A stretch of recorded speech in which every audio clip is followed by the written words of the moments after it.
Welcome to Janabheri news. ముందుగా headlines చూద్దాం.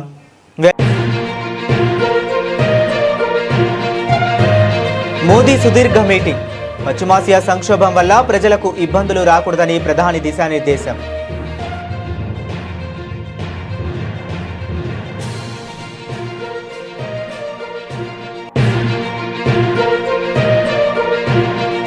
Ebola కలకలం.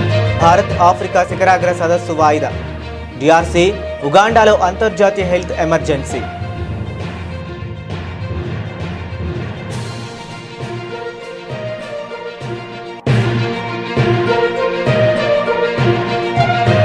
హైవేపై సీసీటీవీ కళ్ళు.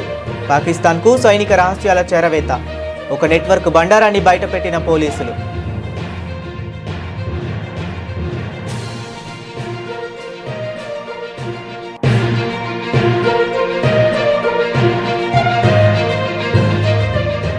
దమ్ముంటే చట్టాన్ని చేతుల్లోకి తీసుకోండి. భోజశాలలో ఎస్పీ వార్నింగ్ వైరల్.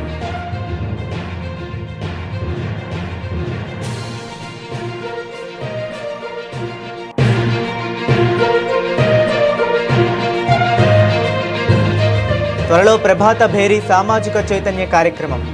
పర్యాటక క్రియేటర్ల సమావేశంలో మంత్రి జూపల్లి.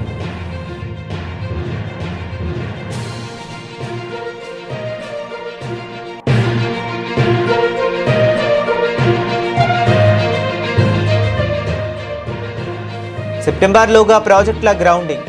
మంత్రుల కమిటీ అధికారులకు సీఎం చంద్రబాబు దిశానిర్దేశం.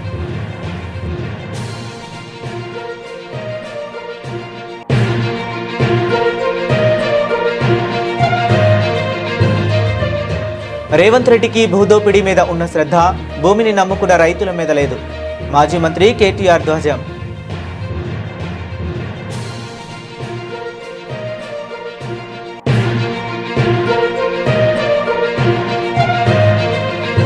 ఏపీలో హత్య రాజకీయాలు చేస్తుంది చంద్రబాబే అన్న జగన్. వైఎస్ఆర్ను పులివెందులకే పరిమితం చేసేందుకు రాజారెడ్డిని చంపారని వ్యాఖ్య.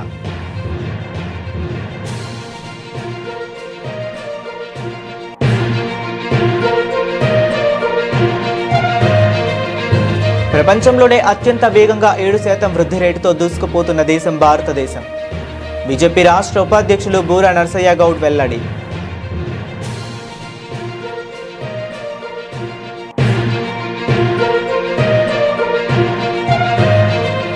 ముగిసిన పండిత్ దీన్ దయాళ్ ఉపాధ్యాయ మహా ప్రశిక్షణ్ అభియాన్ శిక్షణ తరగతులు. ముఖ్య అతిథిగా హాజరైన మంత్రి సత్యకుమార్.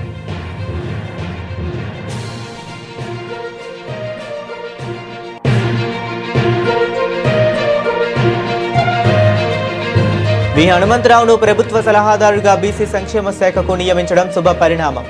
విహెచ్సిని కలిసి శుభాకాంక్షలు తెలిపిన బండారు దత్తాత్రేయ.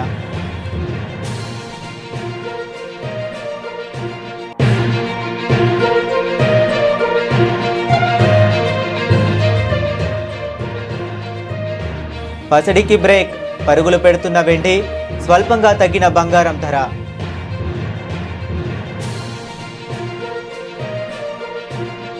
ఇక డీటెయిల్స్ చూస్తే, వికసిత్ భారత్ 2047 కేవలం ఒక నినాదం కాదని ప్రధాని మోదీ తెలిపారు. దీన్ని ఒక బాధ్యతగా, బలమైన నిశ్చయంగా భావించాలని మంత్రులకు దిశానిర్దేశం చేశారు. ప్రధాని నరేంద్ర మోదీ గురువారం కేంద్ర మంత్రి మండలితో సుదీర్ఘంగా సమావేశమయ్యారు. దాదాపు 4.5 గంటల పాటు ఈ భేటీ సాగింది. మూడోసారి అధికారంలోకి వచ్చిన ఎన్డీఏ ప్రభుత్వానికి ఇది ఒక మధ్యంతర సమీక్షగా నిలిచింది. పశ్చిమాసియా సంక్షోభం, ప్రధాని 5 దేశాల పర్యటన, ఇంధన పొదుపుపై పటిష్ట చర్యల నేపథ్యంలో ఈ భేటీకి ప్రాధాన్యం ఏర్పడింది.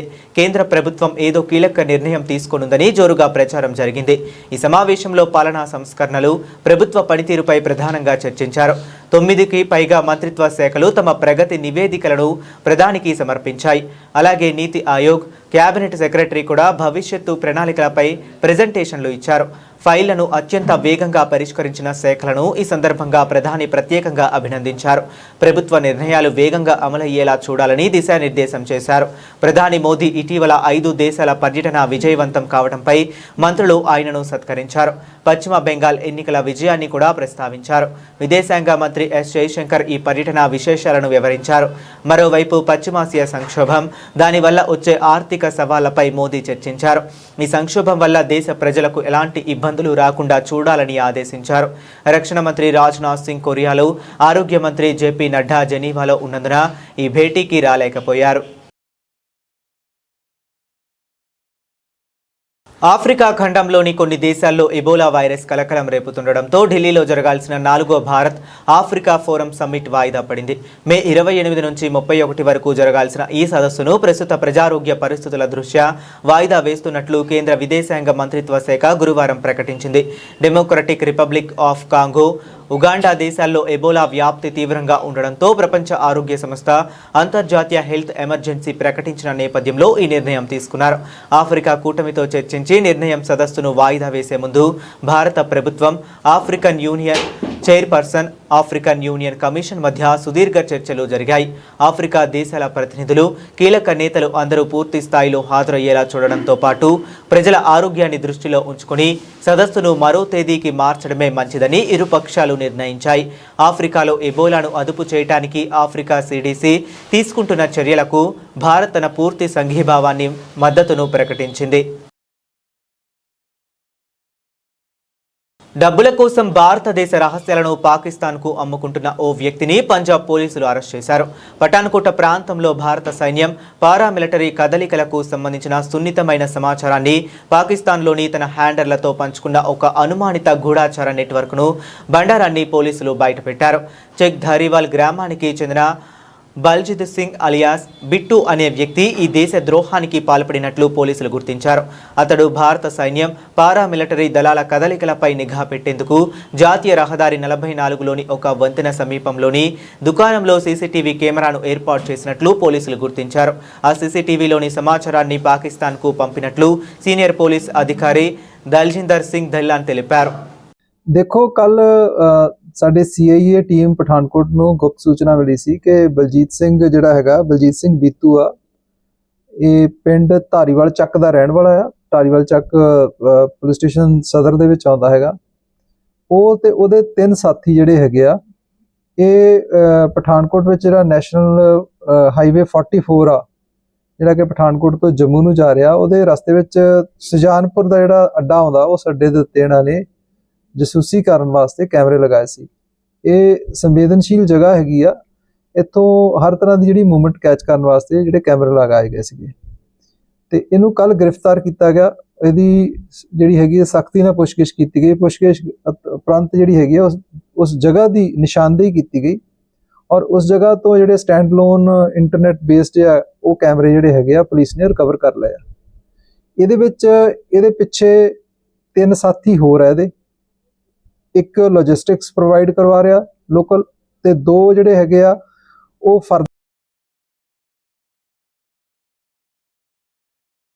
మధ్యప్రదేశ్లోని భోజశాల వివాదాస్పద కట్టడం కేవలం హిందూ దేవాలయమేనని మే 15న రాష్ట్ర హైకోర్టు తీర్పునిచ్చిన విషయం తెలిసిందే. అంతకు ముందు వరకు అక్కడ ప్రతి శుక్రవారం ముస్లింలు నమాజ్ చేసేందుకు అనుమతి ఉండేది. అయితే కోర్టు తీర్పు తర్వాత వస్తున్న మొదటి శుక్రవారం కావడంతో అక్కడ ఉద్రిక్తతలు తలెత్తకుండా పోలీసులు భారీ భద్రతను ఏర్పాటు చేశారు. ఈ క్రమంలో ధార్ జిల్లా పోలీస్ సూపరింటెండెంట్ సచిన్ శర్మకు సంబంధించిన ఓ వీడియో సోషల్ మీడియాలో వైరల్ అవుతుంది. ఆయన జీపుపై నిలబడి అల్లరి మూకలను గట్టిగా హెచ్చరించారు. ఎవరికైనా చట్టాన్ని చేతుల్లోకి తీసుకోవాలనే ధైర్యం ఉంటే రేపు ప్రయత్నించి చూడండి, మేము పూర్తిగా సిద్ధంగా ఉన్నాం, ఎవరిని వదిలిపెట్టం అంటూ ఎస్పీ సవాల్ విసిరారు. సోషల్ మీడియాలో ఎలాంటి తప్పుడు ప్రచారాలు చేసినా కఠిన చర్యలు ఉంటాయని హెచ్చరించారు. सोशल मीडिया या मीडिया के माध्यम से माननीय उच्च न्यायालय के निर्णय का गलत अनुवाद कर रहे हैं, गलत इंटरप्रिटेशन कर रहे हैं। मैं उनको आखिरी बार समझाइश देने आया हूं। अब तक का समय उनका था, अब तक मतलब गुरुवार की शाम का जो ये समय है वो उन तक का था। अब जो है वो कानून का पालन होगा, विधि का शासन होगा। जिसकी हिम्मत है, जिसको लगता है वो ऐसा कर सकता है, वो कल प्रयास कर ले। हम उसके लिए पूरी तरीके से तैयार हैं और कल वो मान के चले, उसके ऊपर जो उसने अब तक नहीं सोचा होगा वो कार्रवाई होगी। धन्यवाद। भारत माता की పర్యాటక రంగం రాష్ట్ర ఆర్థిక అభివృద్ధి, ఉపాధి, తెలంగాణ బ్రాండ్ ఇమేజ్ పెంచేందుకు ఉపయోగపడే శక్తివంతమైన సాధనమని మంత్రి జూపల్లి కృష్ణారావు తెలిపారు. డిజిటల్ వేదికల్లో తెలంగాణ ప్రకృతి అందాలు, చారిత్రాత్మక వైభవం, సంస్కృతి సంపదను ప్రపంచానికి చాటాలని ఆయన పిలుపునిచ్చారు. ప్రజాపాలన ప్రగతి ప్రణాళికలో భాగంగా పర్యాటక వారోత్సవాల సందర్భంగా బేగంపేట టూరిజం ప్లాజాలో నిర్వహించిన తెలంగాణ పర్యాటక క్రియేటర్ల సమావేశంలో మంత్రి పాల్గొన్నారు. రాష్ట్ర వ్యాప్తంగా వివిధ జిల్లాల నుంచి వచ్చిన సోషల్ మీడియా ఇన్ఫ్లుయెన్సర్లు ఇచ్చిన సలహాలు, సూచనలు స్వీకరించి పర్యాటక రంగాన్ని మరింత మెరుగుపరుస్తామని చెప్పారు. ఈ సందర్భంగా ఆయన తెలంగాణ రాష్ట్ర పర్యాటక శాఖ నూతన మెటా ఖాతా, అధికారిక ఇన్స్టాగ్రామ్ హ్యాండిల్స్ ను ఆవిష్కరించారు. తెలంగాణ చారిత్రక కట్టడాలు, వారసత్వ సంపద, హస్తకళలు, చేనేత, కలంకారీ కళా వైభవాన్ని ప్రతిబింబించే టైమ్లెస్ తెలంగాణ వీడియోను ప్రదర్శించారు. సోషల్ మీడియా ఇన్ఫ్లుయెన్సర్లు కేవలం పర్యాటక ప్రమోషన్స్కే పరిమితం కాకుండా సామాజిక బాధ్యతతో వ్యవహరించాలని మంత్రి సూచించారు. తెలంగాణ సంస్కృతి, వారసత్వం, ఆతిథ్యాన్ని ప్రపంచానికే పరిచయం చేయడంలో క్రియేటర్లు భాగస్వాములు కావాలని మంత్రి కోరారు. ఉత్తమ ప్రతిభ కనబరిచే టూరిజం క్రియేటర్లకు ప్రభుత్వం తరపున అవార్డులు, ప్రత్యేక ప్రోత్సాహకాలు అందజేస్తామని మంత్రి జూపల్లి ప్రకటించారు. అట్లాగే యూట్యూబర్స్, అట్లాగే బ్లాగర్స్, అట్లాగే మా మీడియా మిత్రులు ఉన్నటువంటి వివిధ ఛానల్స్, వివిధ ప్రింట్ మీడియా, ఎలక్ట్రానిక్ మీడియా, మీ ద్వారా మాత్రమే అది సాధ్యమవుతుంది. మేము కొంత ఇనిషియేటివ్ తీసుకుని అంతే ప్రయత్నం చేస్తాం. What ever best we can do from our department with all our team. So కాబట్టి దీన్ని మనం ఆ ప్రాధాన్యత ఇవ్వాలి. ఇది కూడా క్యారీ చేయాలి. ఇదే మనం రాట్నం మాదిరిగా, చక్కెర మాదిరిగా సంపాదన తిరిగేటువంటి వాళ్ళు ఉంటారు కనుక బాధలు ఎప్పటికి ఉంటే, కష్టాలు ఉంటాయి, ఉన్నవాడు లేని వాళ్ళు. సో అది జరగాలి. అప్పుడు రెండవది ఎందుకు మాట్లాడారు, ఈ దేవాలయాలు వాటి యొక్క ప్రాముఖ్యత, ప్రాశస్త్యం తెలవాలంటే ముఖ్యంగా చూసి టెంపుల్ స్ట్రక్చర్ చూసి వస్తేనే కాదు. సో దాని గురించినటువంటి చరిత్ర మొత్తం కూడా చెప్పాలి, తెలియదు.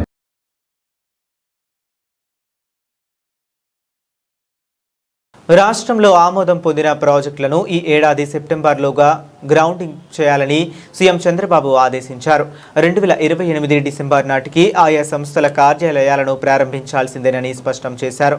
విశాఖ భాగస్వామ్య సదస్సులో కుదుర్చుకున్న ఒప్పందాలు, ఎస్ఐపిబి ఆమోదించిన ప్రాజెక్టులపై మంత్రుల కమిటీతో సీఎం గురువారం సమీక్షించారు. ఎంఓయూల స్థితిగతులపై ఆరా తీశారు. ఈ ఒప్పందాలపై మంత్రి లోకేష్ ప్రెజెంటేషన్ ఇచ్చారు. మంత్రుల కమిటీ తీసుకున్న చర్యలను వివరించారు. రాబోయే 23 నెలల్లో 756 ప్రాజెక్టుల ద్వారా 21,64,756 కోట్ల పెట్టుబడితో 21,20,567 మందికి ఉద్యోగాలు కల్పిస్తున్నామని లోకేష్ వెల్లడించారు. దీనికి సంబంధించిన వివరాలను త్వరలో వెబ్సైట్లో ఉంచుతామని ప్రకటించారు. పెట్టుబడుల సాధనలోనూ, ప్రైవేటు రంగంలో పరిశ్రమలను ఆకట్టుకోవటంలోనూ ఏపీ పేరు మారుమోగుతుందని లోకేష్ తెలిపారు. ప్రాజెక్టుల గ్రౌండింగ్, అనుమతుల వివరాలు, ఉద్యోగ కల్పనపై సింగిల్ పోర్టులో డాష్ బోర్డును ఏర్పాటు చేయాలని సీఎం చంద్రబాబు సూచించారు. కాంగ్రెస్ ప్రభుత్వానికి భూముల దోపిడీ మీద ఉన్న శ్రద్ధ దేశానికి అన్నం పెట్టే రైతులపై లేదని బీఆర్ఎస్ వర్కింగ్ ప్రెసిడెంట్ కేటీఆర్ ఆగ్రహం వ్యక్తం చేశారు. శుక్రవారం ఆయన తెలంగాణ భవన్లో మీడియా సమావేశంలో మాట్లాడారు. మొన్నటికి మొన్న రాజ్యసభ సభ్యుడు వేం నరేందర్ రెడ్డి భూభారతి ద్వారా కే సముద్రంలో అసైన్డ్ పట్టాలు ఆక్రమించాడని ఆరోపించారు. శంషాబాద్లో ముఖ్యమంత్రి రేవంత్ రెడ్డి అనుచరులు 90 ఎకరాల సీలింగ్ భూమిని తహసీల్దార్, కలెక్టర్ స్థాయిలో ఉత్తర్వులు ఇచ్చి వేల కోట్ల భూమిని దోపిడీ ఎలా చేశారో ఏసీబీ దాడిలో దొరికారు. అయినా కూడా ఇలాంటి వాటిపై రేవంత్ రెడ్డి దృష్టి పెట్టడని విమర్శించారు.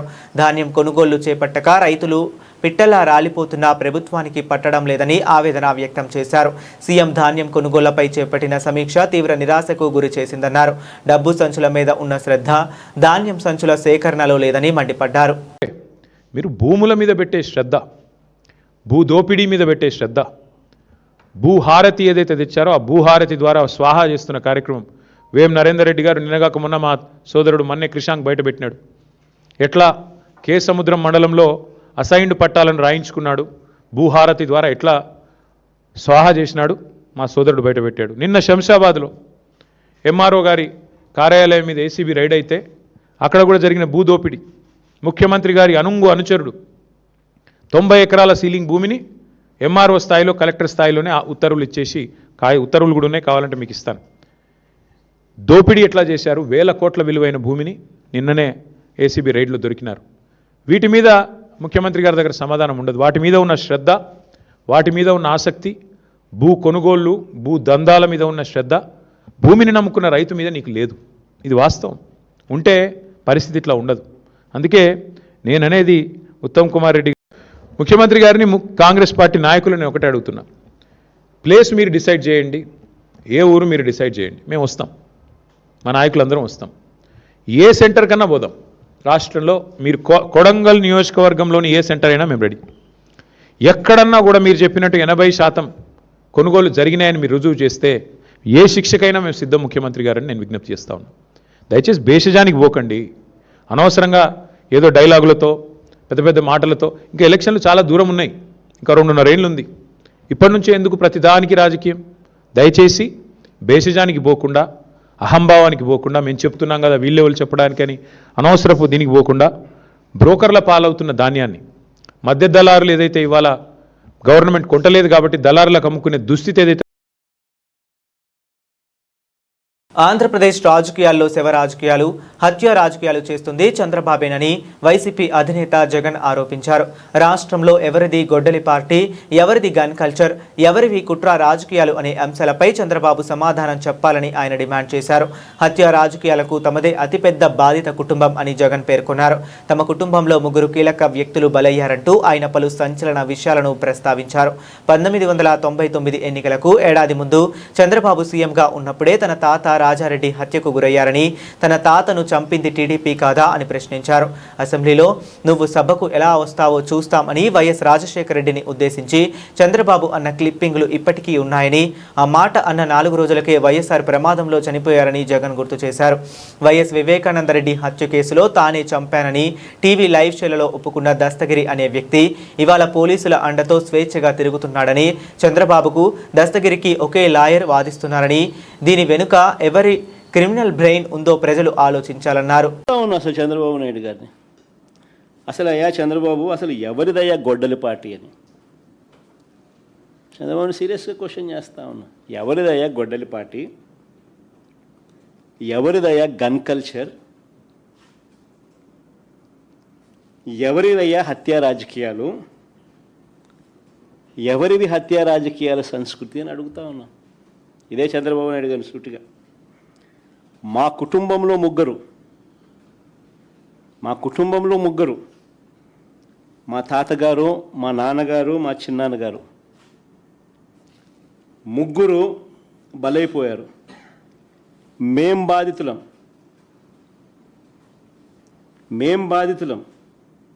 కానీ మాపైనే వీళ్ళు తప్పుడు రాజకీయాలు చంద్రబాబు నాయుడు గారు చేయిస్తారు. మా తాతగారు రాజారెడ్డి గారిని చంపింది ఎవరని అడుగుతా ఉన్నా చంద్రబాబు నాయుడు గారిని. టీడీపీ వాళ్ళు కాదా? ఈ ఘటన చంద్రబాబు ముఖ్యమంత్రిగా ఉన్నప్పుడు కాదా జరిగింది అని అడుగుతా ఉన్నా. 1999 అసెంబ్లీ ఎన్నికలకు ఏడాది ముందు 1999 చంద్రబాబు నాయుడు గారు ముఖ్యమంత్రిగా ఉన్నారు. 1999 ఎన్నికలకు ముందు ఏడాది ముందు చంద్రబాబు నాయుడు గారు ముఖ్యమంత్రిగా ఉన్నప్పుడు నా తాతగారిని రాజారెడ్డి గారిని చంపారు. కేవలం నాన్నగారిని రాజశేఖర రెడ్డి గారిని పులివెందులకి కట్టడి చేయాలి అన్న ఒక్క రాజకీయ కోణంతో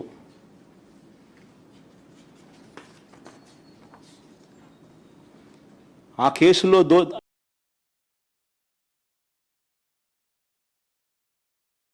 దేశంలో ఆర్థిక సంక్షోభం అంటూ కాంగ్రెస్ నాయకులు రాహుల్ గాంధీ, మల్లికార్జున ఖర్గేలు అపశకున పక్షుల్లాగా మాట్లాడుతున్నారని బీజేపీ రాష్ట్ర ఉపాధ్యక్షులు బూరా నర్సయ్య గౌడ్ అన్నారు. Prevention is better than cure అన్నట్లు ఇరాన్, అమెరికా, రష్యా, ఉక్రెయిన్ యుద్ధాల వల్ల ప్రపంచవ్యాప్తంగా తలెత్తుతున్న పరిణామాలు మనపై పడకుండా గౌరవ ప్రధాని నరేంద్ర మోదీ ఒక పొలిటికల్ డాక్టర్లా ముందు చూపుతో రక్షణ చర్యలు తీసుకుంటుంటే విమర్శలు చేస్తున్నారని ధ్వజమెత్తారు. ప్రపంచంలోనే అత్యంత వేగంగా 6.5% నుండి 7% వృద్ధి రేటుతో దూసుకుపోతున్న దేశం భారతదేశం అని తెలిపారు. ఆర్థిక సంక్షోభం అని మొదలే అపశక్న పక్షిలాగా రాహుల్ గాంధీ మరి మల్లికార్జున్ ఖర్గే గారు కాంగ్రెస్ నాయకులు అందరూ చెప్పడం జరుగుతుంది. నిజంగా డాక్టర్ భాషలో చెప్పాలంటే prevention is better than cure. జబ్బు రాకముందు నివారించుకోవటం మంచిది. మోడీ గారు 7 సూత్రాలు చెప్పినా, కొంత సమయం పాటించమన్నా, గోల్డ్ లాంటిది కొద్దిగా కొనటం కొంత 1 సంవత్సరం వరకు వాయిదా వేసుకోమన్నా, కార్ పూలింగ్ చేసుకోమన్నా, ఎలక్ట్రిక్ వెహికల్స్ వాడుకోమన్నా, కుకింగ్ ఆయిల్ ఒక 10-20% తగ్గించమన్నా, అది దేశం ప్రపంచంలో జరుగుతున్నటువంటి ఇరాను అమెరికా వార్ కానీ, రష్యా యుక్రెయిన్ వార్ వల్ల వచ్చే పరిణామాలు, ఆర్థిక సంక్షోభం, మనం దానికి లోనై నెగటివ్ గ్రోత్గా పోవద్దనే ఉద్దేశంతో మోడీ గారు ఒక పొలిటికల్ డాక్టర్గా ముందు చూపుతోనే కొన్ని సూచనలు చేయడం జరిగింది. ఎక్కడన్నా ఇంటి సామాన్ దొరకట్లేదా, వంట సామాన్ దొరకట్లేదా, పెట్రోల్ దొరకట్లేదా, గ్యాస్ దొరకట్లేదా, డీజిల్ దొరకట్లేదా, కార్లు నడవట్లేదా, జీతాలు రావట్లేదా, ఇన్ఫ్లేషన్ కంట్రోల్ లేదా, ద్రవ్యోల్బణం తక్కువ ఉందా లేదా, ఎందుకు పిచ్చిపాటలు మాట్లాడతారు? నీకు దేశాన్ని కించపరచడము, దిగదార్చడం మీ లక్ష్యమా? మనం ఆర్థికంగా అన్ని దేశాల కంటే ఎంత బలోపేతంగా ఉన్నామని. ఈరోజు మన growth rate fastest growing country in the world, 6.5 to 7%. 2 GST, మనం ఫిబ్రవరిలో ఇరాన్ వార్ అయింది, మన ఏప్రిల్లో GSTలో కలెక్షన్స్ ఎంత మీరు ఆశ్చర్యపోతారు. 2,43,000 కోట్లతోని GST మొదలుపెట్టినప్పటి నుంచి హైయెస్ట్ కలెక్షన్ భారతీయ జనతా పార్టీ ఎన్టీఆర్ జిల్లా శాఖ ఆధ్వర్యంలో 2 రోజుల పాటు నిర్వహించిన పండిత్ దీన్ దయాళ్ ఉపాధ్యాయ మహా ప్రశిక్షణ అభియాన్ శిక్షణ తరగతులు విజయవంతంగా ముగిశాయి. ఎన్టీఆర్ జిల్లాలోని బీజేపీ రాష్ట్ర, జిల్లా మరియు మండల స్థాయి నాయకులకు, ప్రజా ప్రతినిధులకు అవగాహన కల్పించేందుకు ఏర్పాటు చేసిన ఈ శిక్షణ తరగతుల 2వ రోజు కార్యక్రమం పెనుగ్రాంచిపోలులో కంటమనేని ఫంక్షన్ హాల్ నందు జరిగింది. ఈ ముగింపు కార్యక్రమానికి ఆంధ్రప్రదేశ్ రాష్ట్ర వైద్య ఆరోగ్య శాఖ మంత్రి వై సత్యకుమార్ యాదవ్, భారతీయ జనతా పార్టీ రాష్ట్ర కార్యనిర్వహణ కార్యదర్శి నూకల మధుకర్ ముఖ్య అతిథులుగా హాజరయ్యారు. ఇవాళ నిరంతరం పరిశ్రమిస్తున్న దేశ ప్రధాని నరేంద్ర మోడీ గారి మీద బురద జల్లే ప్రయత్నం చేస్తూ ఉన్నారు. నిన్న రాహుల్ గాంధీ ప్రధాని నరేంద్ర మోడీ గారిని, అమిత్ షా గారిని ఉద్దేశించి దేశద్రోహులు అనే పదాన్ని వాడడం జరిగింది. దేనికి నరేంద్ర మోడీ గారు, అమిత్ షా గారు దేశద్రోహులు అన్నారో ఒకసారి రాహుల్ గాంధీ గారు సమాధానం చెప్పాలి. ఎందుకు? చైనాకి మీ తాతగారి లాగా వేల ఎకరాల భూమిని దారాదత్తం చేయనందుక, లేదా ప్రతిరోజు ఎక్కడ చూసినా ఉగ్రవాద దాడులు జరుగుతుంటే పాకిస్తాన్ని కట్టడి చేసి ఆర్టికల్ 370ని రద్దు చేసినందుక, లేదా కేవలం రాజకీయ లబ్ధి కోసం ముస్లిం సమాజాన్ని వాడుకుంటూ ఉంటే ట్రిపుల్ తలాక్ని రద్దు చేసినందుక, లేదా ఇవాళ ప్రపంచవ్యాప్తంగా భారతీయులకు దక్కుతున్న గౌరవం కారణంగాన ఏ రకంగా దేశద్రోహులు అంటారో మరి అర్థం కాదు. రాజ్యాంగం గురించి ఏమాత్రం అవగాహన లేని, గౌరవం లేని రాహుల్ గాంధీ గారు అని మాట్లాడడం చూస్తే ప్రజలు నవ్వుకునే పరిస్థితి ఉంది. వాళ్ళ రాజ్యాంగం గురించి మాట్లాడే హక్కు వారికి ఎక్కడిది? మొట్టమొదటి రాజ్యాంగ సవరణ చేసిందే పత్రికా స్వేచ్ఛను హరించడానికి వారి తాతగారు చేయడం జరిగింది. క్రాస్ రోడ్స్, ఆర్గనైజర్ అనే పత్రికల్ని ప్రభుత్వ పనితీరు మీద ప్రశ్నించారని ఆనాడు రద్దు చేసి కోర్టు సమర్థిస్తే, తద్వారా రాజ్యాంగ సవరణ చేసి వాటి మీద నిషేధం విధించారు. 115 సార్లు దాదాపు మీరు రాజ్యాంగ సవరణ చేయడానికి ప్రయత్నాలు చేస్తే ప్రతిసారి మీ కుర్చీ కాపాడుకోవడానికో లేదా తెలంగాణ రాష్ట్ర ప్రభుత్వ సలహాదారుగా బీసీ సంక్షేమ శాఖకు నియమితులైన వి హనుమంతరావుకు బాగ్ అంబర్పేట తన నివాసంలో మాజీ గవర్నర్ బండారు దత్తాత్రేయ కలిశారు. ఈ సందర్భంగా హనుమంతరావుకు శాలువాలతో సత్కరించి శుభాకాంక్షలు తెలిపారు. ఈ సందర్భంగా బండారు దత్తాత్రేయ మాట్లాడుతూ బీసీల కోసం నిరంతరం కృషి చేస్తున్న హనుమంతరావుకు రాష్ట్ర ప్రభుత్వం గుర్తించి తెలంగాణ రాష్ట్ర ప్రభుత్వ సలహాదారుడిగా బీసీ సంక్షేమ శాఖకు నియమించడం శుభ పరిణామం అని తెలిపారు. సీనియర్ నాయకులు వి హనుమంతరావు గారిని మన యొక్క బీసీ అడ్వైజర్గా ఏర్పాటు చేయడం చాలా స్వాగతించదగ్గ విషయం. ఎందుకంటే వారు బీసీల యొక్క ఉన్నటువంటి ఒక ఉద్యోగాల విషయంలో కానీ, వాళ్ళ యొక్క అనేకమైనటువంటి రిజర్వేషన్ల విషయంలో కానీ చిత్తశుద్ధితోటి పార్టీ అనేటువంటి ఒక ఆలోచన లేకుండా పార్టీలకు అతీతంగా అన్ని సంఘాలను కలుపుకొని వెళ్ళేటటువంటి మంచి వ్యక్తిత్వం ఉన్నటువంటి నాయకుడు హనుమంతరావు గారు. బీసీల పట్ల బాగా లోతైన అవగాహన ఉంది. అలాగే అట్టడుగు స్థాయి నుంచి పెరిగినటువంటి ఒక నాయకుడు కాబట్టి తప్పకుండా నాకు విశ్వాసం ఉంది.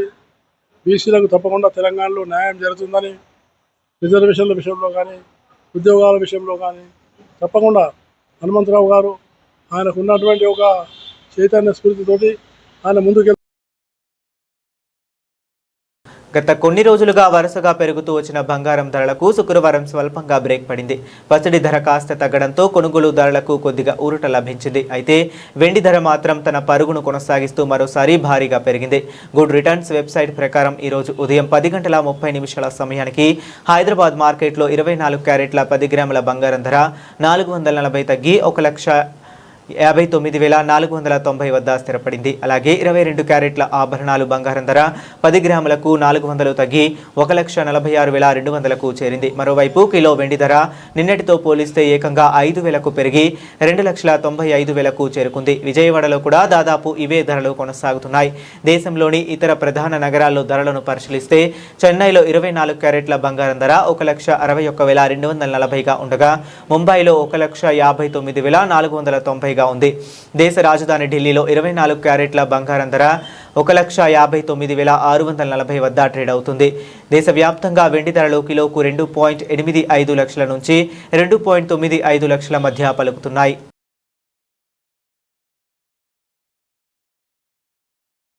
బులెటిన్ ముగించే ముందు మరొకసారి హెడ్లైన్స్ చూద్దాం. మోదీ సుదీర్ఘ మీటింగ్. పశ్చిమాసియా సంక్షోభం వల్ల ప్రజలకు ఇబ్బందులు రాకూడదని ప్రధాని దిశానిర్దేశం.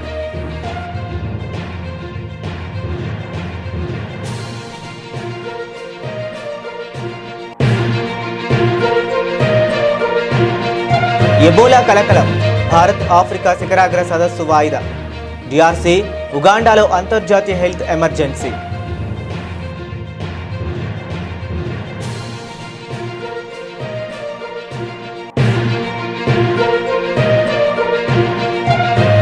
హైవేపై సీసీటీవీ కళ్ళు. పాకిస్తాన్కు సైనిక రహస్యాల చేరవేత. ఒక నెట్వర్క్ బండారాన్ని బయటపెట్టిన పోలీసులు.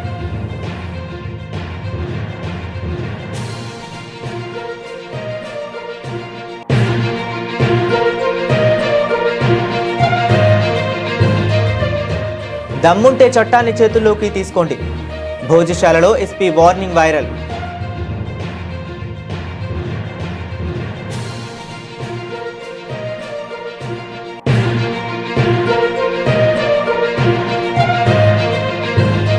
త్వరలో ప్రభాత భేరీ సామాజిక చైతన్య కార్యక్రమం. పర్యాటక క్రియేటర్ల సమావేశంలో మంత్రి జూపల్లి.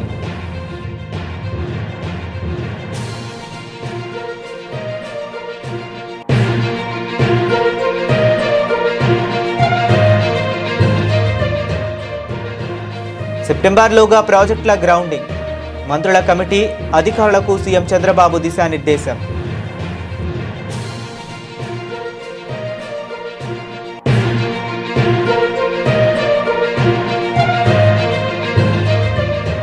రేవంత్ రెడ్డికి భూదోపిడీ మీద ఉన్న శ్రద్ధ భూమిని నమ్ముకున్న రైతుల మీద లేదు. మాజీ మంత్రి కేటీఆర్ ధ్వజం.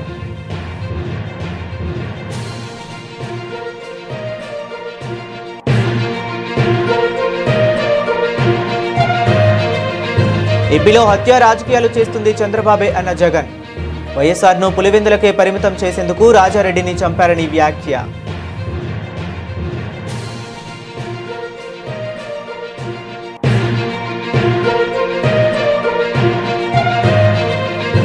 ప్రపంచంలోనే అత్యంత వేగంగా 7% వృద్ధి రేటుతో దూసుకుపోతున్న దేశం భారతదేశం.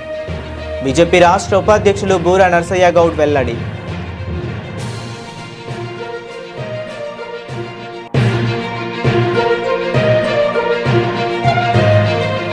ముగిసిన పండిత్ దీన్ దయాళ్ ఉపాధ్యాయ మహా ప్రశిక్షణ్ అభియాన్ శిక్షణ తరగతులు.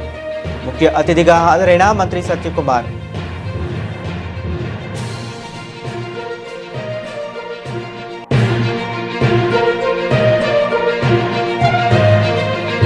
వి హనుమంతరావును ప్రభుత్వ సలహాదారుగా బీసీ సంక్షేమ శాఖకు నియమించడం శుభ పరిణామం.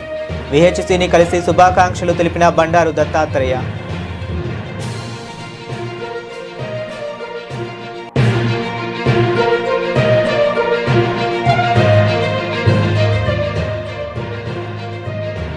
పసిడికి బ్రేక్, పరుగులు పెడుతున్న వెండి, స్వల్పంగా తగ్గిన బంగారం ధర.